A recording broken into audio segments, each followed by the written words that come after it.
Saan kayo galing? Ako, galing ako sa meeting sa kliyente. Hindi ka tinatanong ko. Si Tindeng. Sa anak ko po, sa Quiapo. Magkasama kayong dalawa? Iba kayo ni Tindeng. Ibang-iba. Nagpaalam si Tinding na pupunta kaya ako. Pinayagan ko.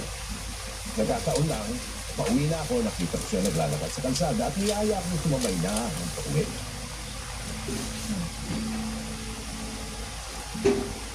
Ang swerte mo naman, Tindeng. Nakasakay ka sa aming magdarang sasakyan.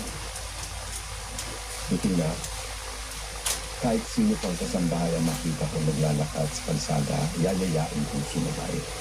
Ang tawag na ay pakikipagkapwa tao. Sige na, Tinding.